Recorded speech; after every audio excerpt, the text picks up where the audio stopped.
Hello and welcome to the Ferret Business Podcast. I am your host, Yemmy the Ferret, aka Yemmy, aka DJ Yemmy. And with me today, I have a Let's Player who plays games from Assassin's Creed all the way to Uncharted.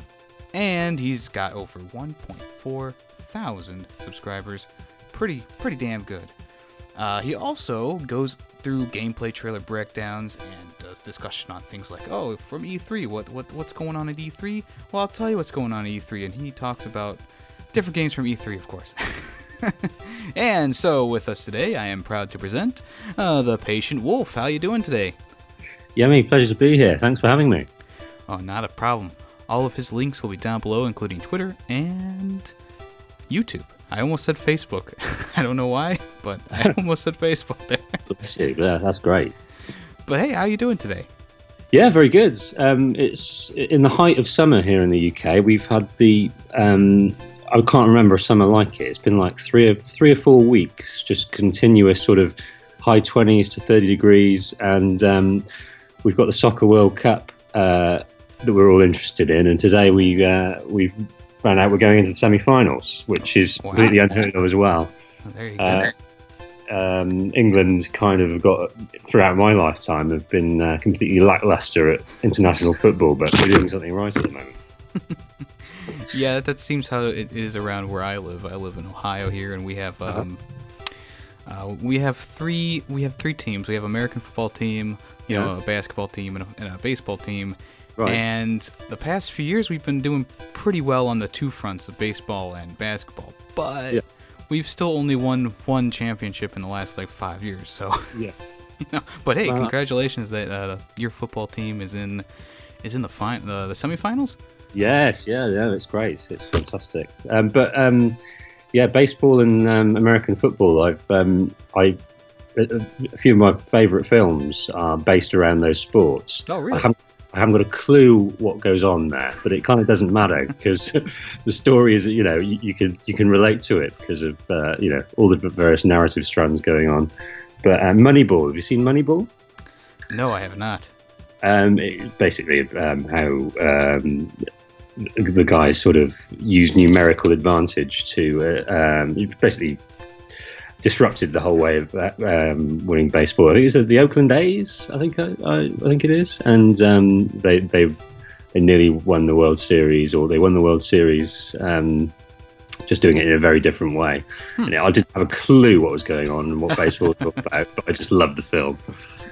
Yeah, baseball is one of those things that you can watch. Sure, on TV it's fine. Watching it live, it's a very slow game, so that Yeah. So it's hard to kind of keep concentrated on the game and into it. But when it's on TV, you're like, okay, I can do other things while it's on and stuff like that. Maybe a bit like cricket over here in the UK. Yeah. So I must apologize because my American football team actually played in London last year. Oh, yeah. And we did really terrible. Oh, really? You didn't do yourself any favors in front of the front of the crowd. Oh, okay. I mean, we went 0-16. So right.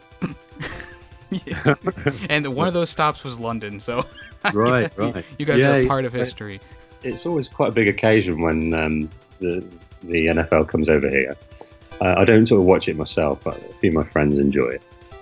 So, what do you do to prepare for the semifinals for football over there? Is it a big deal, or? It doesn't have the sort of the tailgate aspect to it that American football has. It's kind of, it's not as sort of organised like that. We just kind of get to the pub, get the beers in, the football goes on, we end up crying and going home. That's usually how it goes. So, but so far we've won most against most teams put in front of us, and we're doing pretty well. So, it doesn't have the kind of the occasion that I've seen American football fans do. I read a great book called I'm going to have to get it. It's about college NFL, not NFL, but college football. and it's about the guys that go around and follow the college football around and go to these tailgate parties, and just completely their whole life is owned by this football season. And they just spend inordinate amounts of money they don't have, and they have these camper vans that they take everywhere with them. And it's just steeped in superstition, and just sounds amazing. Just the kind of the occasion that the US, from what I've seen, that the US brings to sport. It looks pretty cool. We're kind of a bit sort of fusty over here, and we've had our sports for a couple of hundred years, and it's steeped in bureaucracy. And but yeah, we like to get together, have a bag of chips and pints, and watch the football. That's about it. Seems a little bit more calmer than what we do around here. Yeah. Even for a team like mine who went 0-16, we still had, there's people who go every week. They camp out, they tailgate, they go out, they paint themselves. I think it has been dwindling a little bit though, but I've personally never gone to one of those things, but it is kind of an event. Football, American football is a huge thing over here, and I still don't know why we called it football. You barely use your feet in the game, but that's right. Well, it's just one of those things. It's like that. You got to live with it.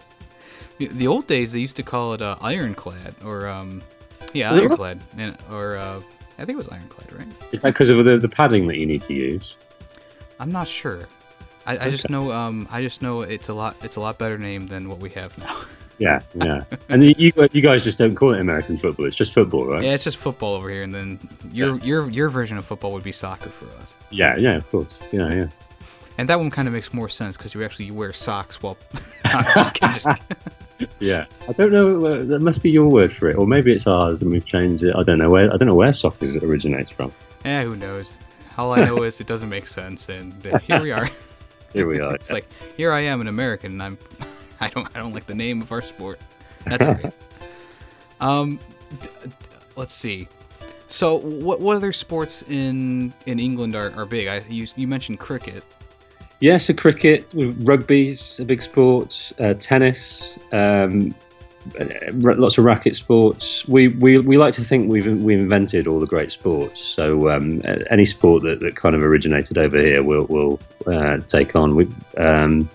So yeah, lots of racket sports and odd shaped balls, but that's about it. Yeah. I'm a football fan. That's about it. Did you ever dabble in football when you were a kid?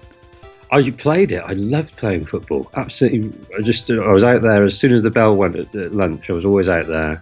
Just came in sweating afterwards. But I was always terrible. I had all the sort of the eagerness to play, just none of the ability. So it's just a bit of a regret of mine. I didn't kind of focus to be a bit better at it.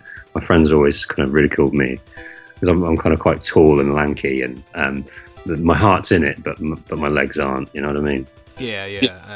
I grew up playing soccer myself, and I had the physique of a round ball, but I couldn't. Yeah, I was too afraid of the ball to block the shots as a goalie, so they would put me on defender, and I would just be like, "Oh, this isn't fun." There's that guy who can go all the way around the field, and here I am sitting back here. No, you've got to be a real team player to play in defense.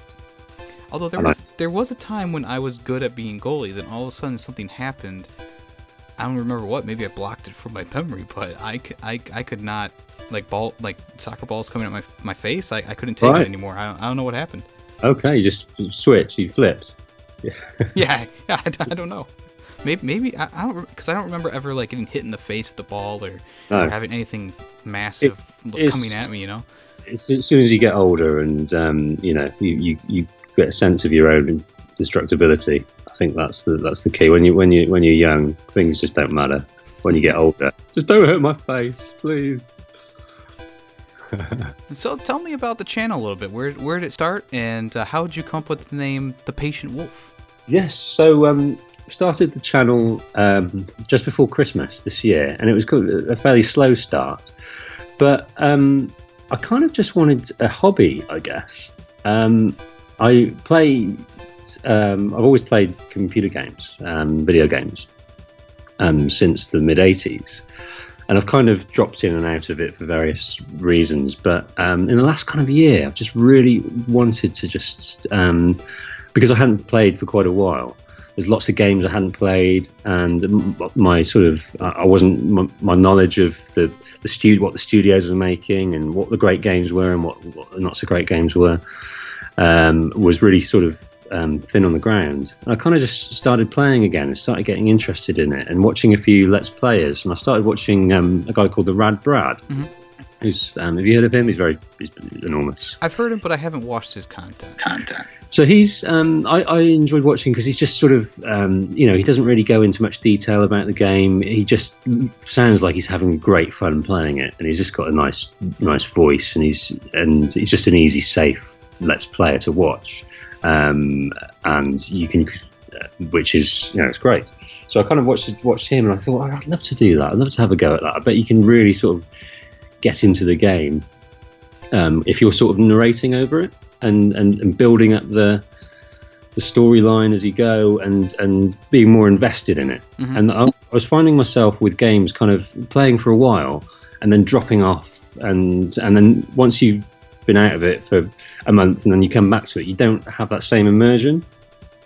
And I've just played a handful of games in the past where just complete immersion, and I wanted to be able to do that every time I played.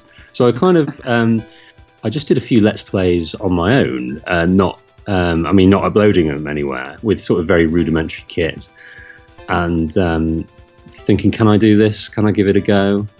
And yeah, so I'm not a prolific Let's Player. I don't do it every day like some guys do. I kind of just do select games and I space it out over the week, and then I spend the rest of my time. This is kind of a relatively new thing. So the rest of my time sort of researching about upcoming games and finding everything I can about them, and curating all that information into a film. In some way, part of that information, and that I would say is I've just recently become monetized just in the last week. 2-3 months ago, I tipped 1,000 subscribers, and it took 2 or 3 months for them to do the process because they're all backed up from all this craziness,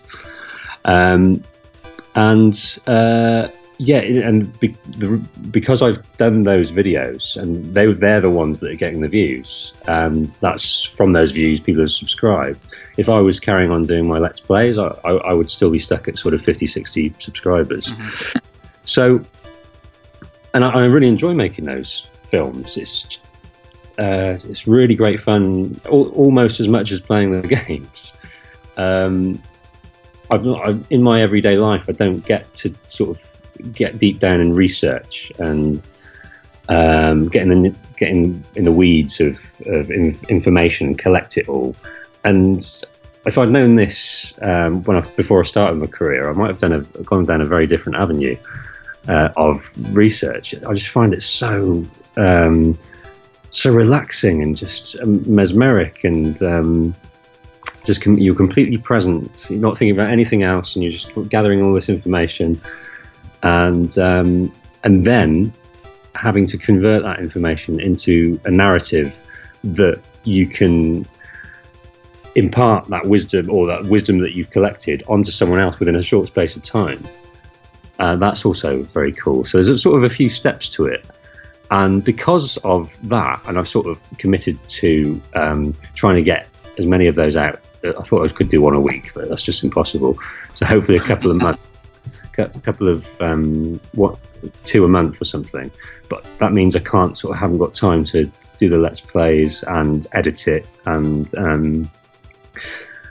so maybe if it carries on and I get more subscribers, and I don't know, I haven't set up a Patreon thing yet, but if I can, if my time can be recompensed in some way, then maybe I'll have a bit more time to do Let's Plays. But for now, there's only so much time in the day, and I run a business, and I've got 3 kids, and I and a partner who wants to see me more. And so there's just not enough time in the day. But I've been doing it 7-8 months, and it's just a great hobby. There's so much good about it. If you can sort of frame it and do it in the right way. It's just great.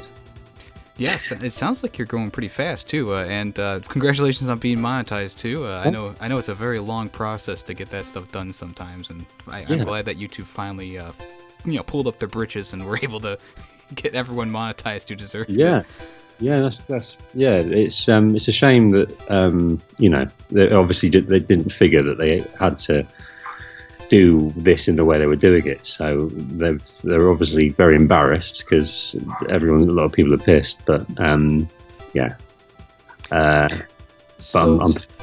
patient. Where does the name The Patient Wolf come from? So it's kind of aspirational, I guess. I've gone through great swathes of my life by trying things and then not carrying them through, or reaching a certain level and being satisfied with that, and then not pushing myself, not searching to excel or searching to get better incrementally. I've kind of wanted it all now or not at all. And when it doesn't happen, and I knew that being a YouTuber, I knew enough about being a YouTuber to know that it doesn't come all at once. You've got to slog at it, and there's loads of people that work really hard and put out great content and just don't get the recognition or the subscribers or the views that they perhaps deserve. So I just wanted a name that I could sort of hang above my head to remind myself to slow down and take each step at a time, and use it as a kind of a stepping stone at a time and a way of life, and not that it's all going to come at once, and not look because everyone that sets up a YouTube channel kind of looks far into the future and thinks that they want to be that guy who's pulling in all those views and is able to support themselves through doing what they're enjoying.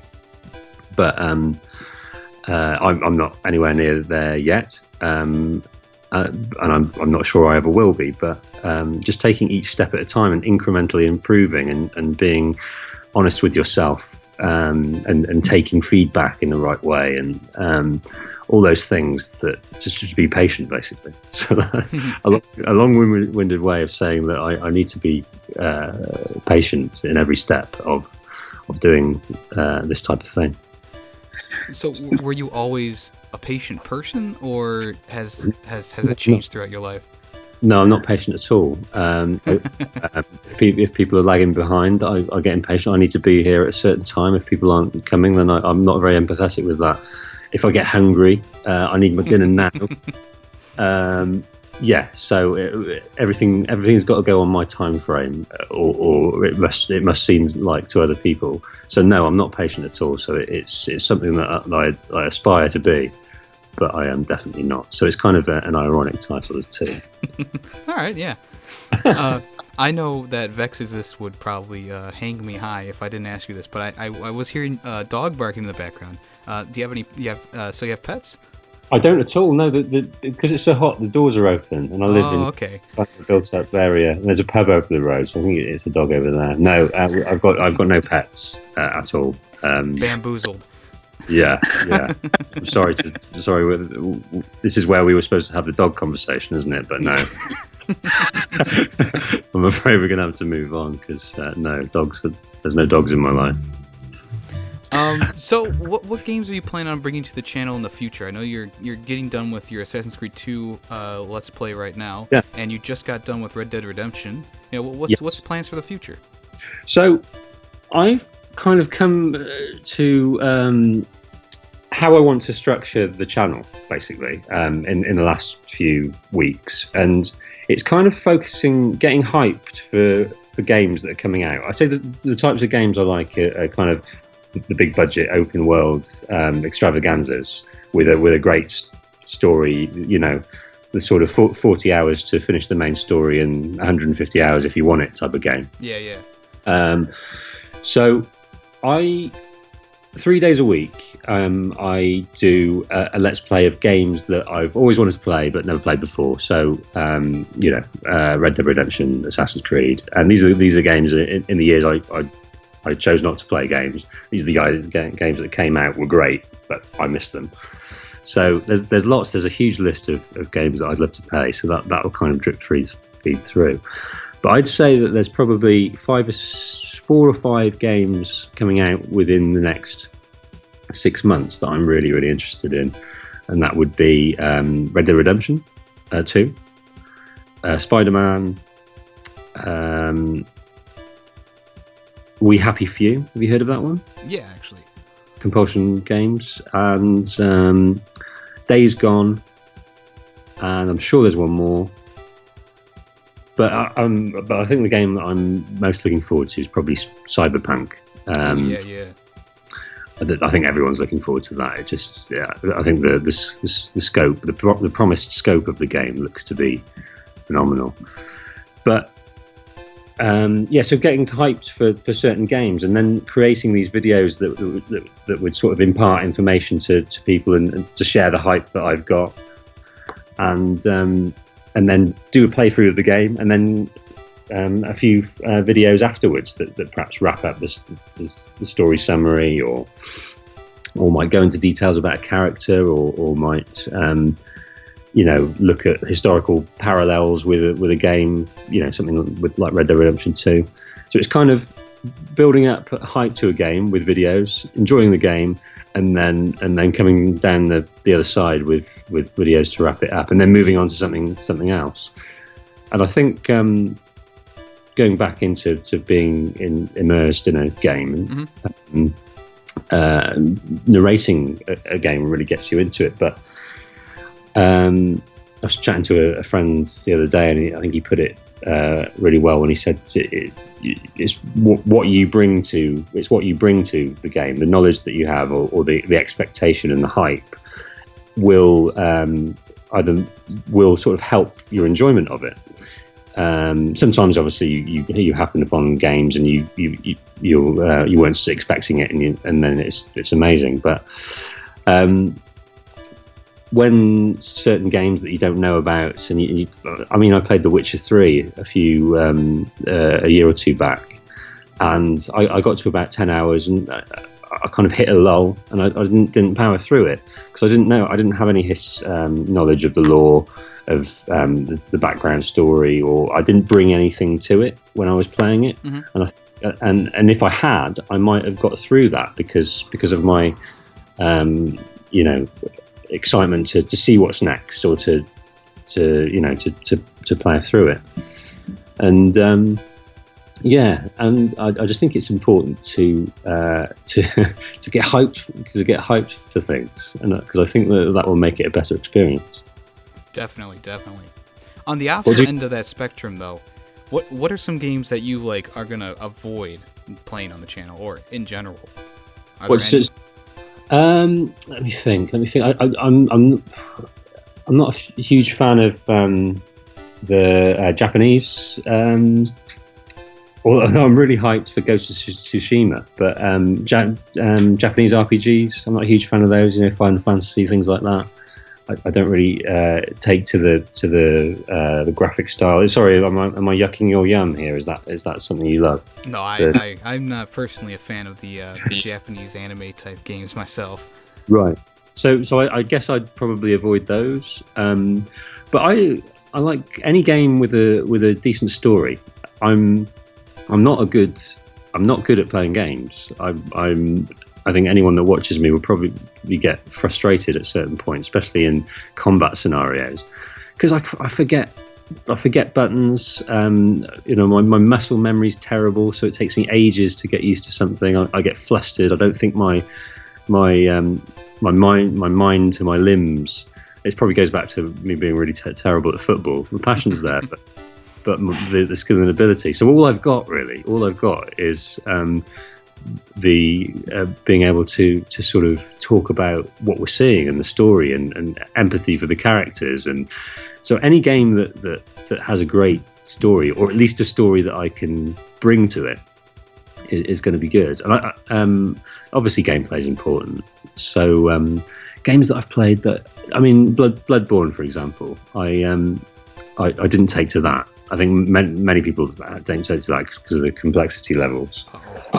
That's one of my top 10 favorite games of all time. Yeah, it is, and I can see how it looks great, and I can see it's a completely groundbreaking game, but I cannot deal with the frustration levels, and I suppose I need to go back to this aspirational thing of patience, whereby you get over a wall, and then suddenly you've got the skills to pay the bills, and you can plow through, and then I've heard all these things, but it's not enough for me to fire it up again, and I've watched a few playthroughs, and I like it. But I think because has it got a compelling narrative that you remember?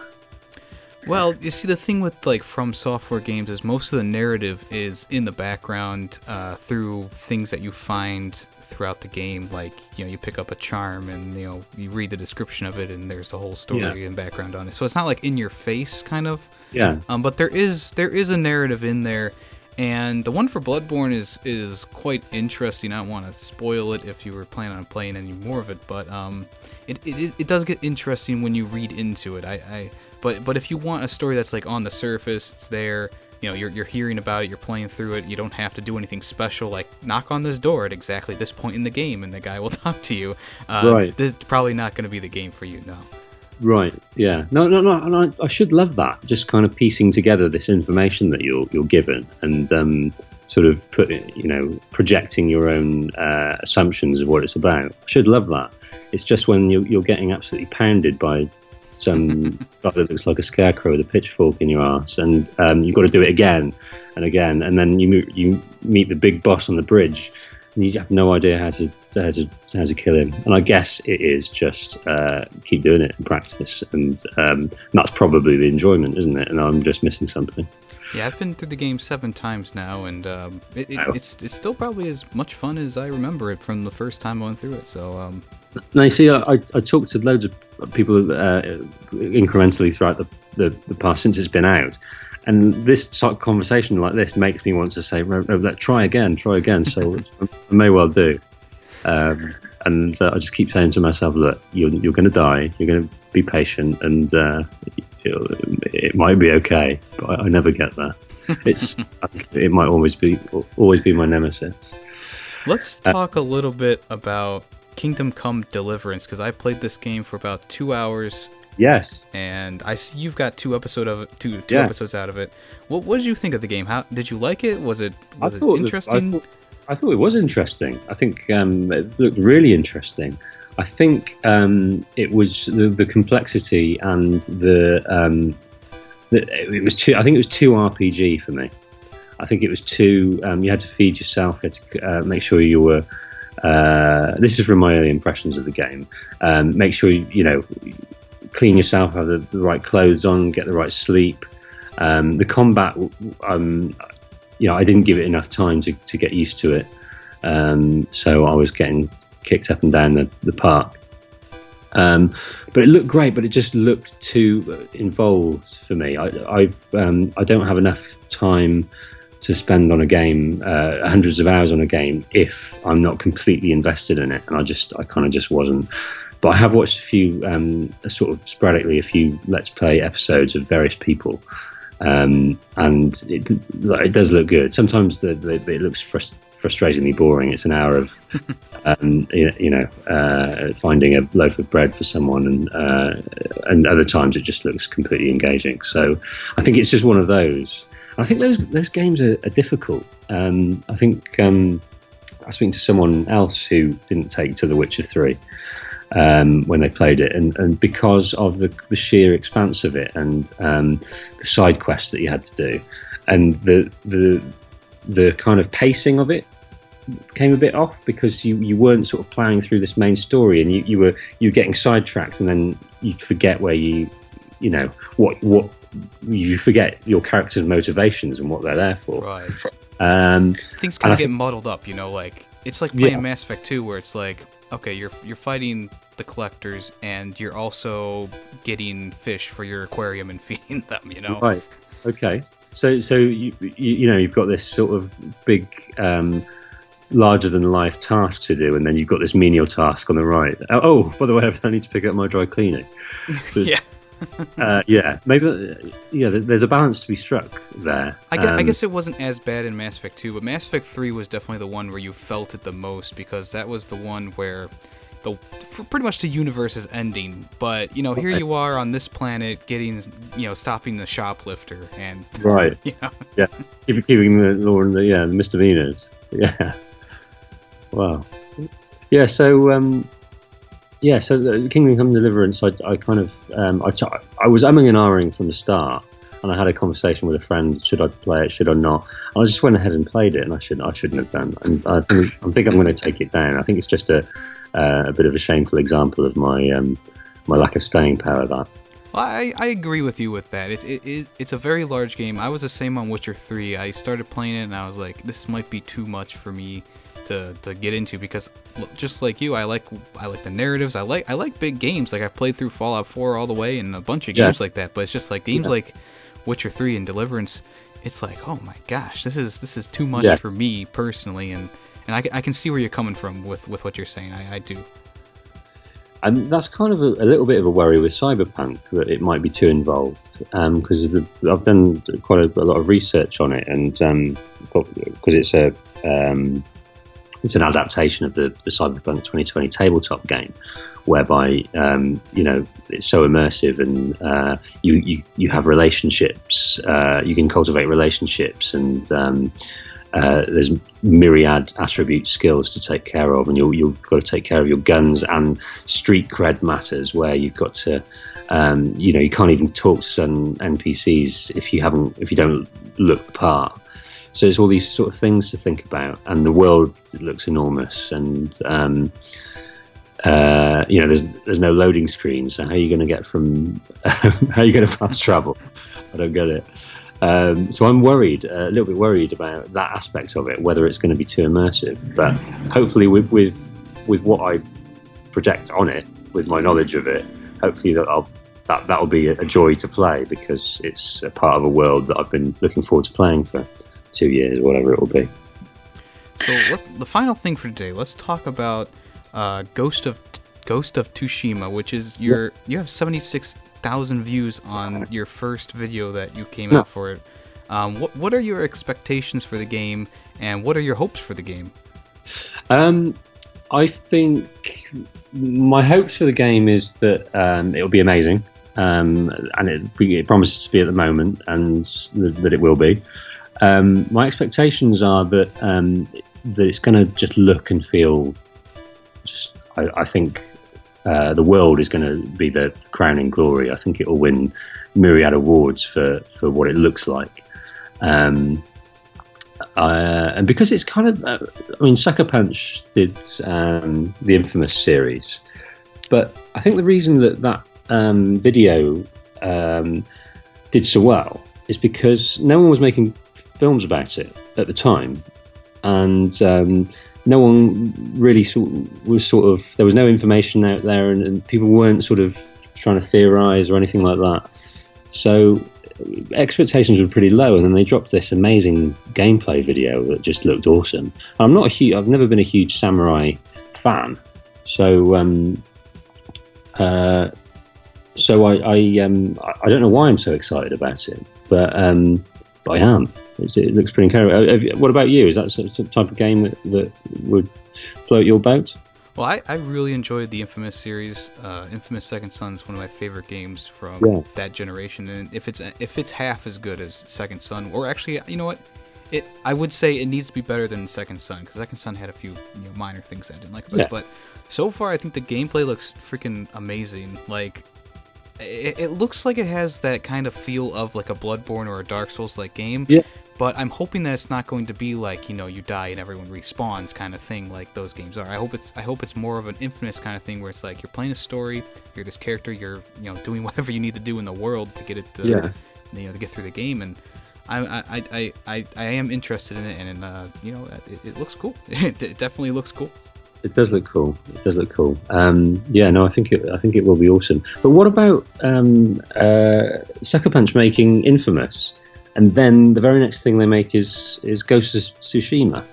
I can't imagine how a developer can turn on a sixpence like that, because it looks so different and feels so different. And I mean, it's quite. I can't think of another developer that had such a contrast in the look and style of their games. Yeah, really, because it kind of, Infamous is kind of cartoony, it's kind of cell shaded, and this game is pretty. I mean, it's not. I wouldn't say realistic, but it's got those graphics that look, more like the real world.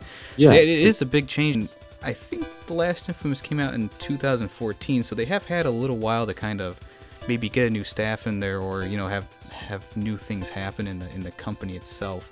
But it's a waiting game on video games. We're waiting for more gameplay. We're waiting to actually get our hands on it. Before we can actually say things for sure. So, what are your top 2 or 3 that sort of hype that you're hyped for in the next couple of years? Well, specifically from E3, I'm very, very excited for Rage 2. Rage 1 is an underrated classic, in my opinion. Really? And Rage 2 just looks like it builds upon that formula of, okay, you're this last survivor of the old civilization coming to the future that is a total wasteland, and you're just there to kick ass, Right. Another game from E3, of course, Spider-Man is one that I'm really excited for, because I love the Arkham series. Pretty much all the Batman games are good. And at the moment. Not from E3. I'd probably say the next one that I'm really looking forward to that hasn't had a release date confirmed yet is Borderlands 3, because 1 and 2 are just like two of my favorite games ever. They're your favourite games. Wow. And has that even been announced? As in, it's rumoured, but the studio haven't said anything yet. There's been a little bit of gameplay. The studio has been like, hey, we're working on it. It's just it didn't show up at E3, and I think that kind of concerned a lot of people. And I think they're just hitting some walls with the new engines for the newer consoles, I think. It must be difficult, mustn't it? Because they're probably making it for the next generation, aren't they? It's quite possible. That crossover period must be an odd time for developers. What engine to use and how to use it. Alrighty, well, that is all the time I have today with the Patient Wolf. Is there anything else you want to say before we end the podcast? No, man. Just I've really enjoyed what you're doing. I've not been listening to your podcast long, but I'm glad I found you, Yemmy. Well, thank you. You've been very interesting to listen to. I enjoyed talking to you, and we'll have to have you back on the podcast sometime in the future. That'd be awesome. It's been a blast. Cheers, dude. And like I said, all his links will be down in the description below. YouTube and Twitter. Make sure you check him out, and check out his Let's Plays. And of course, I am your host, Yemmy the Ferret, and this has been another episode of the Ferret Business Podcast.